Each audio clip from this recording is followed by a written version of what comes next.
வணக்கம் நண்பர்களே, வாங்க இன்றைக்கி கடைசி சனிக்கிழமை, 4வது சனிக்கிழமை ஆயிடுச்சு. அதனால் இன்றைக்கி நம்ம வீட்டில் என்னதுன்னு பார்க்கலாம். புரட்டாசி இதோட முடியுது சனிக்கிழமை. ஓகே, இதில் பார்த்திங்கன்னா முருங்கைக்காய், மாங்காய் எல்லாம் போட்டு துவரம்பருப்பு போட்ட சாம்பார் தான் இன்றைக்கி நம்ம வீட்டில் மெயின். அதுக்கு சைடிஷ் என்னன்னு பார்த்தீங்கன்னா வாழைக்காய் பூண்டு, சோம்பு எல்லாம் இடித்து போட்டு செய்கிற ஒரு பொரியல். அது சூப்பராக இருக்கும். இது ஏற்கனவே நான் ரோஸ்ட் மாதிரி நம்ம இதில் போட்டிருக்கேன். இது ஒரு டைப்பு, இதுவும் நல்லாயிருக்கும். சாம்பார் சாதம், தயிர் சாதம், ரசம் சாதத்துக்கெலாம் சூப்பராக இருக்கும்.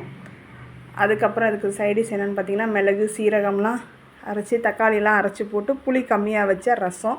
ஏன்னா இந்த கிளைமேட் எல்லாருக்குமே சளி காய்ச்சல் அப்படி இருக்குது. அதனால் இன்றைக்கி ரசம் கண்டிப்பாக வைக்கணும்னு வச்சாச்சு. அதுக்கப்புறம் பச்சை சுண்டைக்காய் வச்சு துவையல். இது எப்படிங்கிறத நம்ம லாங் வீடியோவில் அப்லோட் பண்ணுறேன் பாருங்கள். இது உடம்புக்கு அவ்வளோ நல்லது. ஹீமோக்ளோபினை நல்லா இன்க்ரீஸ் பண்ணி கொடுக்கும். ப்ரெஷரை இது நல்லா கண்ட்ரோல் பண்ணி வச்சுருக்கோம். கண்டிப்பாக இதை நம்ம அப்பப்போ சேர்த்துக்கணும். அதுக்கப்புறம் வடித்த சாதம்.